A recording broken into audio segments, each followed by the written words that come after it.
एक दिन पहले हंसी हंसी में आपसे अर्ज की थी, कहीं कुछ भी गलत घटित होता है तो किसी न किसी प्रकार से वो घटना मेरे ही सामने आती है। से हिमाचल प्रदेश की बात बताई थी कि मैंने किसी से बच्ची अमृतवाणी बांट रही थी, सत्संग था वहाँ पर, मंडी की बात है। हिमाचल के लोग यहाँ बैठे हुए हैं। अमृतवाणी मैं लेके अंदर चला गया तो खोली, स्वामी जी महाराज का चित्र फटा हुआ था, उखड़ा हुआ था। तो उस अमृतवाणी को मैं जेब में डालना भूल गया, वहीं रह गई। 11 मार्च को मैं रोहतक में था। राम बाबू बैठे हुए हैं यहाँ पर, बात याद आ गई। तो जैसे आप लोग ये 2-3 अमृतवाणी साइड टेबल पर रखते हैं, तो ऐसे ही इन्होंने भी एक अमृतवाणी मेरे पढ़ने के लिए रखी हुई थी, पाठ करने के लिए। मैंने उसे उठाया तो मुझे कुछ मोटी मोटी भारी वो अमृतवाणी लगी। खोल लिया, उसे पढ़ना शुरू किया। जो पढ़ा हुआ था वही आगे आ गया, तो मैं देखूं कि कुछ मेरे पढ़ने पलटने में कोई गलती हुई है या क्या हुआ है। आगे फिर ऐसे ही हुआ। वो 32 पृष्ठ की अमृतवाणी 48 पृष्ठ की थी। तो उसे भी मैं जेब में डाल के ले आया। कपिला जी को मैंने पकड़ा दी कि आप सबसे सादृश्य निवेदन है, ऐसी त्रुटि किसी भी पुस्तक में देखो तो वहां से उठा लीजिएगा, ताकि और किसी के हाथ में न आए। हजारों की संख्या में पुस्तकें छपती हैं, सो कोई ना कोई गलती प्रिंटिंग में, बाइंडिंग में किसी न किसी प्रकार की रह जाती है। ये यहीं की बात नहीं है, बड़ी बड़ी कीमती पुस्तकें भी जो हैं उनमें भी तरह तरह की गलतियां जो हैं वह होती हैं। अभी किसी ने एक पुस्तक मुझे भेजी, उसके पृष्ठ भी इसी प्रकार से इंग्लिश में थी वह पुस्तक, और यहाँ के बड़े प्रसिद्ध कोई पब्लिशर, जाने माने पब्लिशर द्वारा। सो ये सब कुछ हो जाता है। सो हम सबका फर्ज बनता है कि जहाँ ऐसी चीज देखें उसे अपने ही लिए रख लें, ताकि और किसी साधक के हाथ में ना आए। यदि वह ठीक हो सकती हो तो उसे स्वयं ठीक करके तो वापस रखें, यदि नहीं हो सकती तो फिर इनको दे दें, ये कुछ कर लेंगे उसका। धन्यवाद। कल भीष्म की शरणागति की चर्चा चल रही थी। साधुक्षणों, बड़ा मार्मिक प्रसंग है ये। भीष्म मेघनाथ से प्रश्न करता है, बेटा, जिस घर में व्यक्ति पैदा होता है,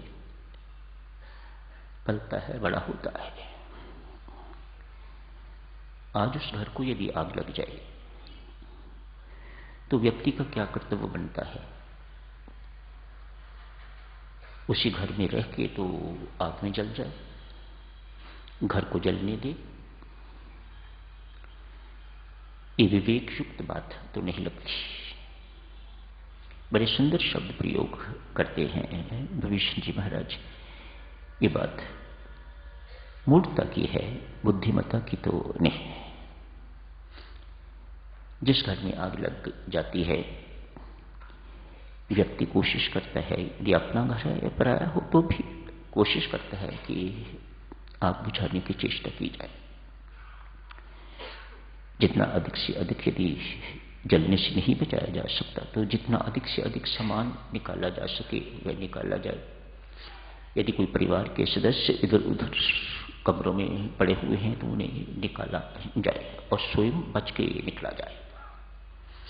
ये स्वाभाविक एक प्रतिक्रिया है। घर के प्रति कृतज्ञता नहीं, घर से निकल जाना, बाहर जाना, जलते हुए घर से, कोई उसके प्रति कृतज्ञता जो है वह नहीं है। विभीषण कह रहे हैं सारी लंका में आग लगी हुई है तेरे पिताश्री के कारण। इस वक्त मेरा कर्तव्य यही बनता है कि मैं इस नगरी को छोड़ दूं, इस घर को छोड़ दूं।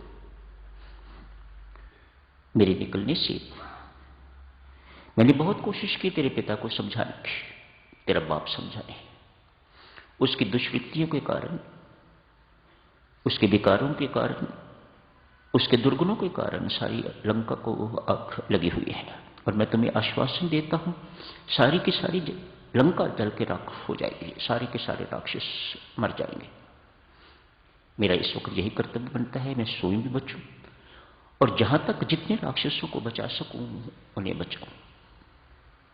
अतएव मेरा लंका छोड़ना घर के प्रति किसी प्रकार की कृतज्ञता नहीं है, नॉट अनग्रेटफुल। आध्यात्मिक दृष्टि से चलो देखते हैं इस प्रसंग को। विभीषण जी महाराज जैसे हम हैं वैसे विभीषण जी महाराज को जीव कहा जाता है। आध्यात्मिक दृष्टि से विभीषण जीव हैं। दुर्गुणों के बीच रह के तो जहां पाप अपराध होते थे वह काफी देर तक मूक बन के इनको सहन करता रहा, देखता रहा। हमारे अंतःकरण की, हमारे जीवन की भी यही वास्तविकता है। हम भी जीव हैं विभीषण की तरह, और अंतःकरण में भीतर जितने दोष दुर्गुण इत्यादि हैं और उन द्वारा प्रेरणा पाके जो हम द्वारा पाप होते हैं, हम उनके मूक दृष्टा बने हुए हैं, कुछ नहीं कर रहे हैं। विभीषण के अपने श्री मुख वाक्य हैं। हनुमान जी के साथ बात हुई तो कहा मेरी हालत तो हनुमान जी ये है जो 32 दांतों में जीवा की होती है, चाहे ओर से मैं दुश्मनों से दुर्गुणों से घिरा हुआ हूं। रावण यदि मोह एवं अहंकार के प्रतीक हैं तो मेघनाथ को काम का प्रतीक कहा जाता है, कुंभकर्ण को क्रोध एवं अभिमान का प्रतीक कहा जाता है। तो रिश्तेदार तो यही हुए, सगे संबंधी तो यही हुए। जैसे एक ही अंतःकरण में हम बैठे हुए हैं और एक ही अंतःकरण में अनेक सारे दुर्गुण दोष बैठे हुए हैं। आत्मा के रूप में परमात्मा बैठा हुआ है, जीव बैठा हुआ है, और उसी जगह पर अनेक सारे शत्रु बैठे हुए हैं, बेकार बैठे हुए हैं। हंसी से कहते हैं तूने अपने अंतःकरण में 6 कुर्सियां तो पहले ही लगा रखी हैं, मेरे लिए तो कोई कुर्सी है ही नहीं। परमात्मा कहते हैं 6 कुर्सियों पर तूने 6 शत्रु बिठा रखे हुए हैं, मैं कहां बैठूं?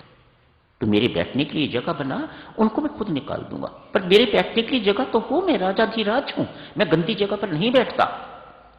मेरे लिए जगह तैयार कर, अपना अंतःकरण शुद्ध कर, ठीक कर, मेरे लिए जगह दे मुझे बैठने के लिए, मैं बैठूंगा तो मैं उन्हें निकाल दूंगा। जहां राजा होता है वहां चोर नहीं रहा करते। मैं राजाधिराज, भगवान श्री कहते हैं मैं राजाधिराज हूं, मेरे होते हुए वहां कोई शत्रु नहीं रह सकते, वे अपने आप चले जाएंगे। पर तो मेरे लिए तो जगह बना, मेरा सिंहासन तो तैयार कर। मैं छोटी मोटी जगह पर नहीं बैठता, मैं राजाधिराज हूं, सिंहासन पर बैठता हूं, मेरे लिए सिंहासन तैयार कर। मैं बिल्कुल बैठने को तैयार हूं। देख मैं तेरे सामने कह रहा हूं, तूने 6 कुर्सियां लगा रखी हुई हैं, 6 की 6 पर मैं बैठे हुए हैं, मेरे लिए एक भी कोई कुर्सी खाली नहीं है जहां मैं बैठूं। कोई एक कुर्सी मेरे लिए खाली कर तो मैं बैठूं। हम सब इन्हीं शत्रुओं से घिरे हुए हैं। विभीषण इन बुराइयों के प्रति विद्रोह करके आ गया है। क्या करना है हमें? आध्यात्मिक दृष्टि से हमें क्या करना है जो विभीषण ने किया है? इन बुराइयों के प्रति, रावण के प्रति उसने विद्रोह किया है, और विद्रोह करके अगला स्टेप क्या है? वह परमात्मा की चरण शरण में आया है। 2 बातें याद रखिएगा। हमारे अंदर भी जो बुराइयां हैं उनके प्रति हमें विद्रोह करना है, और विद्रोह करके तो परमात्मा की चरण शरण लेनी है, तो फिर परमात्मा आपकी शरणागति को स्वीकार करेगा। आप इधर भी हाथ रखो और इधर भी हाथ रखना चाहो तो ये सौदा परमात्मा को पसंद नहीं है ना हमारे जीवन की वास्तविकता। भविष्य हमारी तरह जीव है, वह भी चहुं ओर से बुराइयों से, शत्रुओं से घिरा हुआ था जैसे हम घिरे हुए हैं। उसने अक्लमंदी बस इतनी की है कि बुराई के प्रति विद्रोह करके तो परमात्मा की चरण शरण ले ली है, और परमात्मा ने उसी वक्त उसे भक्तराज बना दिया है। शरणागति को तो देवियों सज्जनों मैं यूं समझता हूं, जैसे ही आप अग्नि के इर्द गिर्द फेरे लेते हैं, यू आर मैरिड, आप पत्नी बन गए हो, उस लखपति की, उस करोड़पति की पत्नी बन गए हो, जिसका सब कुछ जो है आपका हो गया। शरणागत इसी प्रकार से देवियों सज्जनों, मैं अपने शब्दों में कह रहा हूं, परमात्मा का उत्तराधिकारी बन जाता है। लक्ष्मण दो राक्षस राज को राजतिलक उसी वक्त, अरे सारे संसार के मालिकों की चरण शरण में आया है, उनकी शरणागति ग्रहण की है, तो मैं एक लंका का राज्य इसे नहीं दे सकता। शरणागति ग्रहण की, शरण में आए, उसी वक्त राजतिलक, भक्तराज की उपाधि दे दी भगवान ने। इस शरणागति की महिमा है। बुराई के प्रति विद्रोह एवं परमात्मा की चरण शरण में जाना, एक स्टेप, सभी नहीं, बाकी आप परमात्मा करेंगे। You don't have to worry after that at all. ये शरणागति में कलंक है। आप एक दफा भगवान के हो गए, उसके बाद आपको किसी प्रकार की चिंता नहीं है। यदि चिंता करते हो तो स्पष्ट है कि आपको शरणागति का पता नहीं है कि शरणागति क्या है, शरणागति की महिमा का आपको पता नहीं है कि शरणागति की महिमा, महात्म्य किस प्रकार का है। No questions after that. आपकी चिंता, आपके सारे के सारे भय, शंका इत्यादि इत्यादि सब परमात्मा ने खत्म कर दिया, अपने ऊपर उन सबका जिम्मा ले लिया। मैं बैठा हूं ना, तुम्हें किसी प्रकार की चिंता करने की जरूरत नहीं। कल आपसे अर्ज की जा रही थी, सुग्रीव एक साधारण व्यक्ति ही है, अभी भी एक साधक नहीं है। इनके आगमन पर शंका व्यक्त हुई है। ये शंकाशील है। सामान्य व्यक्ति शंकाशील, संशयशील जैसे हम हैं, लेकिन शरणागत कोई शंकाशील नहीं रहता, सामान्य व्यक्ति नहीं रहता। वह शंका शून्य हो जाता है, किसी प्रकार का संशय उसके मन में नहीं रहता, निर्भय हो जाता है, निश्चिंत हो जाता है वह, उसे किसी प्रकार की चिंता इत्यादि नहीं रहती। ये शरणागति की महिमा है। विभीषण पर सुग्रीव शंकाशील है। अतएव कहते हैं प्रभु इन्हें बंदी बना लिया जाए। दशानन का भाई है, हमारे कट्टर शत्रु का, जिसके कारण हम युद्ध कर रहे हैं, जिसने मातेश्वरी सीता का अपहरण किया है, वह हमारा कट्टर शत्रु है, हमें उसे मारना है। और आपने ये व्रत लिया हुआ है कि आप इस सारी की सारी धरती को राक्षस शून्य बना दोगे, तो उसी का भाई है। ट्रस्टवर्दी नहीं है, विश्वसनीय नहीं है। एक शंकाशील मन सब पर शंका करता है, पता है ना आपको। जिसके अपने मन में शंकाएं हुआ करती हैं, संशय हुआ करते हैं, वह हर एक पर शंका करता है, हर एक पर संशय करता है। उसकी दृष्टि ऐसे समझिएगा जैसे उसने ऐनक, शंका की ऐनक लगा ली है, संशय की ऐनक लगा ली है, अतएव हर पर शंका है, हर पर व्यक्ति कोई मामूली सी बात भी होती है तो उसकी थिंकिंग पॉजिटिव थिंकिंग नहीं रहती, उसकी नेगेटिव थिंकिंग, शंका वाली थिंकिंग जो है वह हो जाती है। इसे बंदी बना दीजिएगा, इसे दंडित करेंगे हम, इसे मारेंगे, इसे पीटेंगे, इसे रक्त शून्य कर देंगे, इस प्रकार से इसे मारेंगे। ये उसके सुझाव है। प्रभु राम मुस्कुरा के कहते हैं, हनुमान मेरा अनुमान है कि ये व्यक्ति सज्जन है, तू उसे आमंत्रित करके आया है, तू बोलता क्यों नहीं? तू तो यथार्थता को जानता है, तू उसे आमंत्रित करके आया है कि आ, प्रभु की शरण में आ। यदि मेरे जैसे को प्रभु अपनी चरण शरण में ग्रहण कर सकते हैं तो बहुत अच्छा आदमी है। तेरे घर तो तुलसी का पौधा है, मैं तो वानर हूं, मेरी शक्ल कोई सुबह देख लेते हैं तो रोटी नहीं मिलती। हनुमान जी महाराज भविष्य को कहते हैं, तेरे घर में तुलसी का पौधा है, तू तो भक्त है, लंका में रहते हुए भी, राक्षसों के बीच रहते हुए भी तो एक महान भक्त है। तेरे घर में तुलसी का पौधा है, तेरे घर से राम राम की आवाज निकलती है। अरे तुझे ग्रहण नहीं करेंगे, तुझे स्वीकार नहीं करेंगे, कैसे हो सकता है? भगवान इस तथ्य को बहुत अच्छी तरह से जानते। हनुमान तू तो उन्हें आमंत्रित करके आया है, तू उनके मिल के आया है, वे आए हैं तुम्हें सम्मान दे। प्रभु राम हनुमान जी से कहते हैं, बोलता क्यों नहीं, बोल। हनुमान जी को बुला रहे हैं प्रभु। हनुमान जी एक सीधी सी बात पूछते हैं। शरणागत सिद्धांत के साधुजनों पुजारी हैं हनुमान जी महाराज, कर्म सिद्धांत के नहीं। जैसे सृष्टि की रचना हुई, साथ ही साथ परमात्मा ने कर्म सिद्धांत भी रच दिया। जैसी करनी वैसा फल, आज नहीं तो निश्चय। ये शरणागति का सिद्धांत नहीं है। प्रभु राम से एक ही प्रश्न पूछता है, कल करेंगे चर्चा इसकी आगे। आज इस प्रश्न पर आप भी थोड़ा चिंतन मनन कीजिएगा। ये प्रश्न पूछते हैं हनुमान जी महाराज, प्रभु मुझे एक बात बताएं,